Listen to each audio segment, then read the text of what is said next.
quitté la salle pour exiger à ce que la paix soit rétablie à l'est du pays. Il y a notamment les ministres qui sont nommés dans les comptes du Rang, Kivu, Ituri et autres. Pourquoi vous n'avez pas entendu leur investiture et comme ça collaborer ensemble afin de rétablir la paix à l'est du pays? Bon, il faut dire que tout est parti de la motion des députés de l'Ituri qui ont expliqué ce qui se passe à Bunia et dans les environs depuis 48 heures. Et en fait, ils ont dit qu'ils ont saisi toutes les instances et ils ne voyaient pas de résultats. Ils ont décidé de suspendre leur participation aux plénières si rien n'est fait, jusqu'à ce que quelque chose soit fait. Et ils ont demandé à tous les députés qui peuvent se joindre à eux par solidarité de faire de même. Plus de la moitié de la salle s'est levée. Et moi, je disais que je ne me suis pas levé seulement par solidarité. Oui, par solidarité, parce qu'ils l'ont demandé. Mais aussi parce que c'est exactement la même chose dans ma circonscription. Laquelle? Je suis élu d'Uvira, au sud Kivu. Je disais donc que ce matin, 2 villages venaient d'être brûlés par les groupes armés Mai Mai et le groupe armé burundais Red Tabara, à Kahololo, dans le territoire d'Uvira, dans la chefferie de Bafulira. Ces villages sont brûlés ce matin. Il y a plus ou moins une semaine, un peu plus d'une semaine, une dizaine d'autres villages ont été brûlés. Bibangwa, Murambi, Marungu et d'autres villages de Kaololo ont été brûlés aussi. Les gens, à part ceux qui ont été tués, d'autres sont en errance, la population est en errance.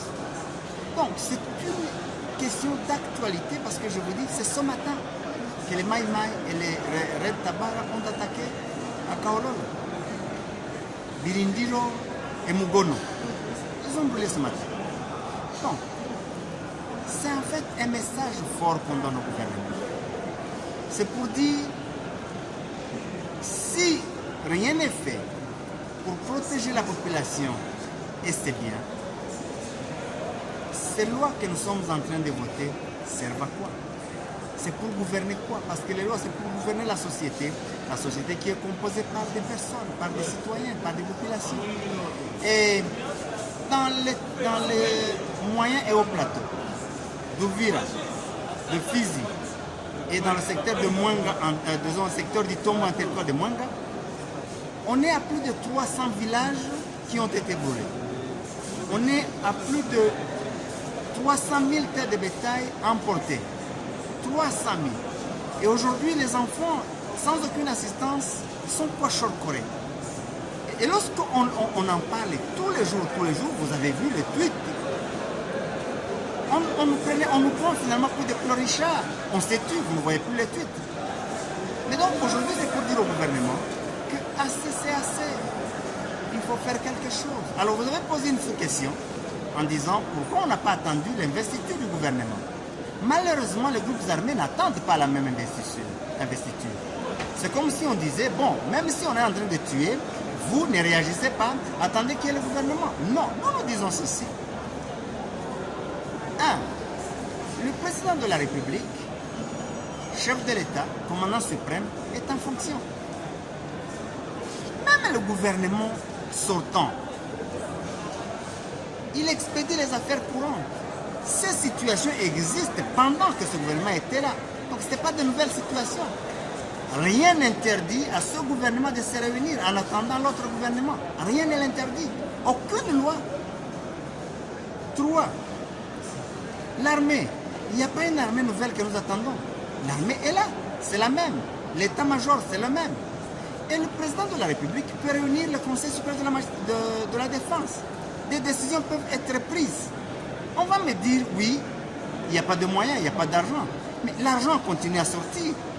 Chaque jour, il y a des mécanismes, même en dehors du gouvernement, qui font sortir l'argent. Les institutions fonctionnent normalement. C'est sur base de l'argent qui sort. Pourquoi cet argent ne peut pas sortir pour organiser des opérations, pour venir à bout de ces groupes armés et donc sécuriser la population? Pourquoi? Qu'est-ce qui empêche?